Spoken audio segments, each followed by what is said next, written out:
எண்ணாகமம் 34வது அதிகாரம். 1. கர்த்தர் மோசேயை நோக்கி, 2. நீ இஸ்ரவேல் புத்திரருக்கு கட்டளையிட்டுச் சொல்ல வேண்டியது என்னவென்றால், கானான் தேசம் அதன் எல்லைகள் உட்பட உங்களுக்கு சுதந்தரமாக கிடைக்கப்போகிறது, நீங்கள் கானான் தேசத்தில் சேரும்போது. 3. உங்கள் தென்புறம் சீன்வனாந்தரம் தொடங்கி ஏதோம் தேசத்தின் ஓரமட்டும் இருக்கும், கிழக்கே இருக்கிற உப்புக்கடலின் கடைசி தொடங்கி உங்கள் தென் எல்லையாயிருக்கும். 4. உங்கள் எல்லை தெற்கிலிருந்து அக்கராபிம் மேடுகளைச் சுற்றி சீன்வனாந்தரம் வரையில் போய் தெற்கிலே காதேஸ்பர்னேயாவுக்கும் அங்கேயிருந்து ஆச்சார் அதாருக்கும் அங்கேயிருந்து அஸ்மோனாவுக்கும் போய் 5. அஸ்மோனாவிலிருந்து எகிப்தின் நதிவரைக்கும் சுற்றிப்போய் கடலில் முடியும். 6.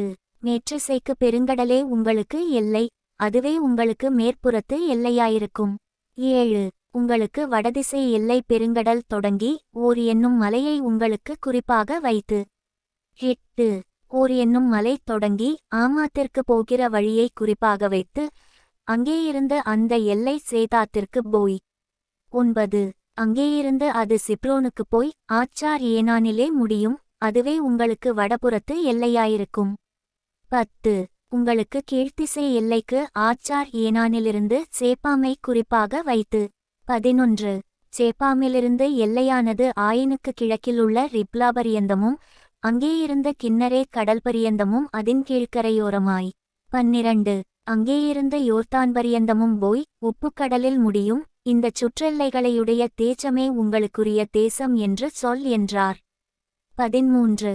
அப்பொழுது மோசே இஸ்ரவேல் புத்திரரை நோக்கி, 9 கோத்திரத்தாருக்கு கொடுக்கும்படி கர்த்தர் கட்டளையிட்டதும் நீங்கள் சீட்டு போட்டுச் சுதந்தரித்துக் கொள்ள வேண்டியதுமான தேசம் இதுவே. 14. ரூபன் புத்திரர் தங்கள் பிதாக்களுடைய வம்சத்தின்படியும் காத் புத்திரர் தங்கள் பிதாக்களுடைய வம்சத்தின்படியும் தங்கள் சுதந்தரத்தை பெற்றுக்கொண்டதும் அல்லாமல் மனாசேயின் பாதி கோத்திரத்தாரும் தங்கள் சுதந்தரத்தை பெற்றுக்கொண்டார்கள். 15. இந்த 2 கோத்திரத்தாரும் சூரியோதய திசையாகிய கிழக்கே எரிகோவின் அருகேயுள்ள யோர்தானுக்கு இப்புறத்திலே தங்கள் சுதந்தரத்தை பெற்றுக்கொண்டார்கள் என்றான். 16. மேலும் கர்த்தர் மோசேயை நோக்கி, 17. உங்களுக்கு தேசத்தை பங்கிட்டுக் கொடுக்கும் மனிதரின் நாமங்களாவன, ஆசாரியனாகிய எலெயாசாரும் நூனின் குமாரனாகிய யோசுவாவுமே. 18. அன்றியும் தேசத்தை பங்கிடும்படி ஒவ்வொரு கோத்திரத்தில் ஒவ்வொரு தலைவனையும் தெரிந்து கொள்ளுங்கள். 19. அந்த மனிதருடைய நாமங்களாவன, யூதா கோத்திரத்துக்கு எப்புன்னேயின் குமாரனாகிய காலேபும். 20. சிமியோன் புத்திரரின் கோத்திரத்துக்கு அம்மியூதின் குமாரனாகிய சாமுவேலும். 21. பென்யமீன் கோத்திரத்துக்கு கிஸ்லோனின் குமாரனாகிய எலிதாதும். 22. தான் புத்திரரின் கோத்திரத்துக்கு யொக்லியின் குமாரனாகிய புக்கி என்னும் பிரபுவும். 23. யோசேப்பின் குமாரனாகிய மனாசே புத்திரரின் கோத்திரத்துக்கு எபோதின் குமாரனாகிய அன்னியேல் என்னும் பிரபுவும். 24. எப்பிராயீம் புத்திரரின் கோத்திரத்துக்கு சிப்தானின் குமாரனாகிய கேமுவேல் என்னும் பிரபுவும். 25. செப்புலோன் புத்திரரின் கோத்திரத்துக்கு பர்னாகின் குமாரனாகிய எலிசாபான் என்னும் பிரபுவும். 26. இசக்கார் புத்திரரின் கோத்திரத்துக்கு ஆசானின் குமாரனாகிய பல்தியேல் என்னும் பிரபுவும். 27. ஆசேர் புத்திரரின் கோத்திரத்துக்கு செலோமியின் குமாரனாகிய அகியூத்தென்னும் பிரபுவும். 28. நப்தலி புத்திரரின் கோத்திரத்துக்கு அம்மியூதின் குமாரனாகிய பெதாக்கேல் என்னும் பிரபுவுமே என்றார். 29. கானான் தேசத்திலே இஸ்ரவேல் புத்திரருக்குச் சுதந்தரங்களை பங்கிட்டு கொடுக்கிறதற்கு கர்த்தர் கட்டளையிட்டவர்கள் இவர்களே. எண்ணாகமம் 35வது அதிகாரம். 1. எரிகோவின் அருகே யோர்தானைச் சேர்ந்த மோவாபின் சமனான வெளிகளிலே கர்த்தர் மோசேயை நோக்கி, 2. இஸ்ரவேல் புத்திரர் தங்கள் காணியாட்சியாகிய சுதந்தரத்திலே லேவியருக்கு குடியிருக்கும்படி பட்டணங்களைக் கொடுக்க வேண்டும் என்று அவர்களுக்கு கட்டளையிடு, அந்த பட்டணங்களைச் சூழ்ந்திருக்கிற வெளிநிலங்களையும் லேவியருக்கு கொடுக்க வேண்டும். 3. அந்த பட்டணங்கள் அவர்கள் குடியிருப்பதற்கும் அவைகளைச் சூழ்ந்த வெளிநிலங்கள் அவர்களுடைய ஆடுமாடுகளுக்கும் அவர்களுடைய ஆஸ்திகளுக்கும் அவர்களுடைய சகல மிருக ஜீவன்களுக்கும் குறிக்கப்பட வேண்டும். 4. நீங்கள் லேவியருக்கு கொடுக்கும் பட்டணங்களைச் சூழ்ந்த வெளிநிலங்கள் பட்டணத்தின் மதில் தொடங்கி வெளியிலே சுற்றிலும் 1000 முழ தூரத்துக்கு எட்ட வேண்டும். 5.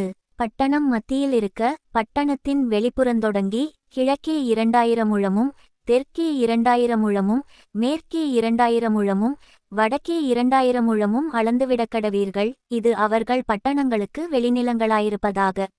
6. நீங்கள் லேவியருக்கு கொடுக்கும் பட்டணங்களில் அடைக்கலத்துக்காக 6 பட்டணங்கள் இருக்க வேண்டும்.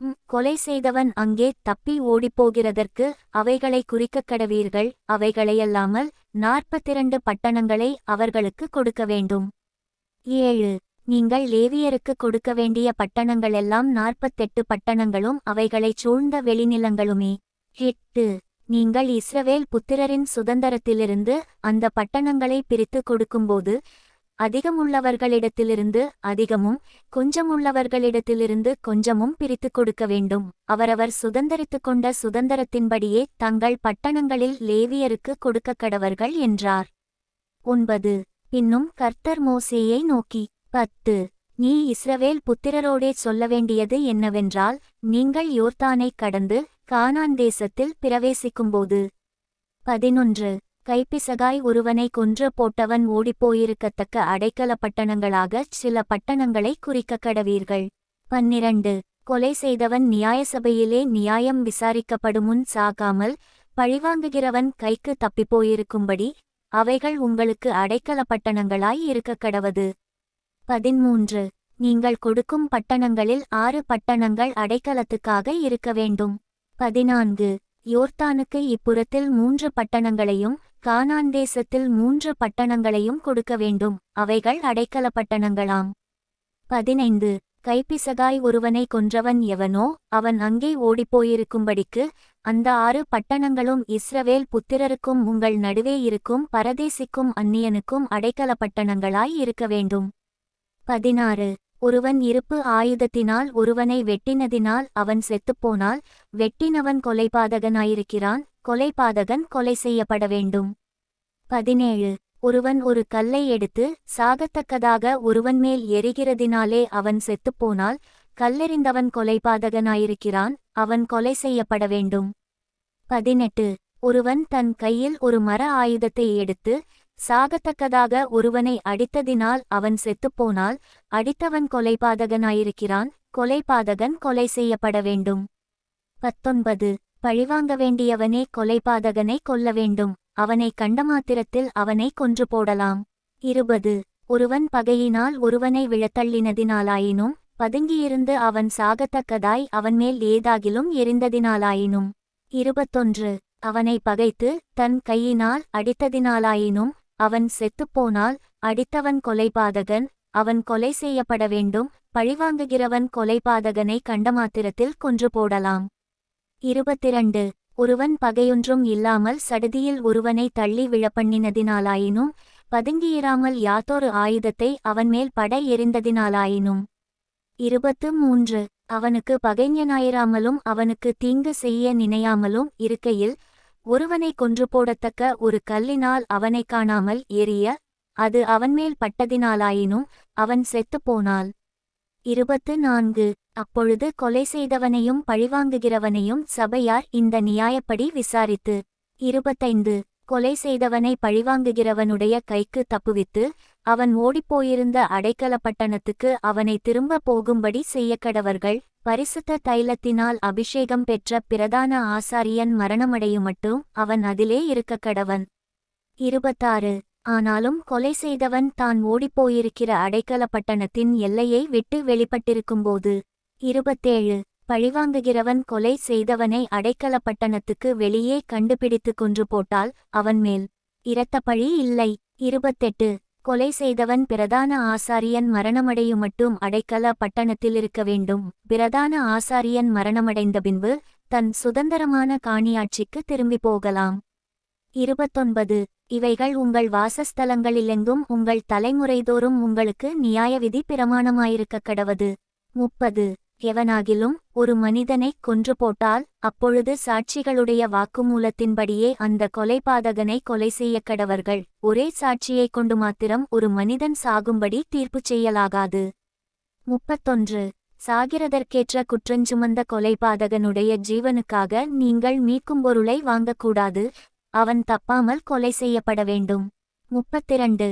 தன் அடைக்கல பட்டணத்துக்கு ஓடிப்போனவன் ஆசாரியன் மரணமடையாததற்கு முன்னே தன் நாட்டிற்கு திரும்பி வரும்படி நீங்கள் அவனுக்காக மீட்கும் பொருளை வாங்கக்கூடாது.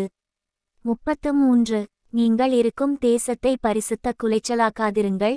இரத்தம் தேசத்தை தீட்டுப்படுத்தும். இரத்தம் சிந்தினவனுடைய இரத்தத்தினாலேயொழிய வேறொன்றினாலும் தேசத்திலே சிந்துண்ட இரத்தத்திற்காக பாவநிவிர்த்தியில்லை. 34 நீங்கள் குடியிருக்கும் என் வாசஸ்தலமாகிய தேசத்தை தீட்டுப்படுத்த வேண்டாம். கர்த்தராகிய நான் இஸ்ரவேல் புத்திரர் நடுவே வாசம் பண்ணுகிறேன் என்று சொல் என்றார். எண்ணாகமம் 36வது அதிகாரம். 1 யோசேப்பின் குமாரனுடைய வம்சத்தாரில் மனாசேயின் குமாரனாகிய மாகீருக்கு பிறந்த கீலேயாத்தின் வம்ச பிதாக்களான தலைவர் சேர்ந்து மோசேக்கும் இஸ்ரவேல் புத்திரருடைய பிதாக்களில் தலைவராகிய பிரபுக்களுக்கும் முன்பாக வந்து அவர்களை நோக்கி 2 சீட்டு போட்டு தேசத்தை இஸ்ரவேல் புத்திரருக்குச் சுதந்தரமாக கொடுக்கும்படி எங்கள் ஆண்டவனுக்கு கர்த்தர் கட்டளையிட்டாரே, அன்றியும் எங்கள் சகோதரனாகிய செலொப்பியாத்தின் சுதந்தரத்தை அவன் குமாரத்திகளுக்கு கொடுக்க வேண்டும் என்றும் எங்கள் ஆண்டவனுக்கு கர்த்தராலே கட்டளையிடப்பட்டதே. 3 இப்படியிருக்க இவர்கள் இஸ்ரவேல் புத்திரருடைய வேறொரு கோத்திரத்தின் புத்திரருக்கு மனைவிகளானால் அந்த குமாரத்திகளுடைய சுதந்தரம் எங்கள் பிதாக்களுடைய சுதந்தரத்திலிருந்து நீங்கி அவர்கள் உட்படுகிற கோத்திரத்தின் சுதந்தரத்தோடே சேர்ந்து போகும். இப்படி எங்கள் சுதந்தரத்துக்குச் சீட்டினால் விழுந்த பங்கில் இராமல் அற்றுப்போகுமே. 4 இஸ்ரவேல் புத்திரருக்கு யூபிலி வருஷம் வந்தாலும் அவர்களுடைய சுதந்தரம் அவர்கள் உட்பட்டுப்போன கோத்திரத்தின் சுதந்தரத்தோடே சேர்ந்து போகும். இப்படி எங்கள் பிதாக்களுடைய கோத்திரத்தின் சுதந்தரத்திலிருந்து அது நீங்கி போகுமே என்றார்கள். 5 அப்பொழுது மோசே கர்த்தருடைய கட்டளையின்படியே இஸ்ரவேல் புத்திரரை நோக்கி, யோசேப்பு புத்திரரின் கோத்திரத்தார் சொல்லுகிறது சரியே. 6 கர்த்தர் செலொப்பியாத்தின் குமாரத்திகளை குறித்த காரியத்தில் கட்டளையிடுகிறதாவது, அவர்கள் தங்களுக்கு இஷ்டமானவர்களை விவாகஞ்செய்யலாம், ஆனாலும் தங்கள் பிதாவின் கோத்திரவம்சத்தாரில் மாத்திரம் அவர்கள் விவாகஞ்செய்ய வேண்டும். 7 இப்படியே இஸ்ரவேல் புத்திரரின் சுதந்தரம் ஒரு கோத்திரத்தை விட்டு வேறு கோத்திரத்துக்கு போகாதிருக்கும். இஸ்ரவேல் புத்திரர் அவரவர் தங்கள் தங்கள் பிதாக்களுடைய கோத்திரத்தின் சுதந்தரத்திலே நிலை கொண்டிருக்க வேண்டும். 8 இஸ்ரவேல் புத்திரர் அவரவர் தங்கள் தங்கள் பிதாக்களின் சுதந்தரத்தை அனுபவிக்கும்படி இஸ்ரவேல் புத்திரருடைய ஒரு கோத்திரத்திலே சுதந்தரம் அடைந்திருக்கிற எந்த குமாரத்தியும் தன் பிதாவின் கோத்திர வம்சத்தாரில் ஒருவனுக்கு மனைவியாக வேண்டும். 9 சுதந்தரமானது ஒரு கோத்திரத்தை விட்டு வேறொரு கோத்திரத்தைச் சேரக்கூடாது. இஸ்ரவேல் புத்திரருடைய ஒவ்வொரு கோத்திரமும் தன் தன் சுதந்தரத்திலே நிலை கொண்டிருக்க வேண்டுமென்று கட்டளையிட்டிருக்கிறார் என்றான். 10 கர்த்தர் மோசேக்கு கட்டளையிட்டபடியே செலொப்பியாத்தின் குமாரத்திகள் செய்தார்கள். 11 செலொப்பியாத்தின் குமாரத்திகளாகிய மக்லாள் திர்ச்சாள் ஒக்லாள் மில்காள் நோவாள் என்பவர்கள் தங்கள் பிதாவின் சகோதரருடைய புத்திரரை விவாகம் பண்ணினார்கள். அவர்கள் யோசேப்பின் குமாரனாகிய மனாசே புத்திரரின் வம்சத்தாரை விவாகம் பண்ணினபடியால். 12 அவர்களுடைய சுதந்தரம் அவர்கள் பிதாவின் வம்சமான கோத்திரத்தோடே இருந்தது. 13 எரிகோவின் அருகே யோர்தானுக்கு இப்புறத்தில் உள்ள மோவாபின் சமனான வெளிகளில் கர்த்தர் மோசேயைக் கொண்டு இஸ்ரவேல் புத்திரருக்கு விதித்த கட்டளைகளும் நியாயங்களும் இவைகளே.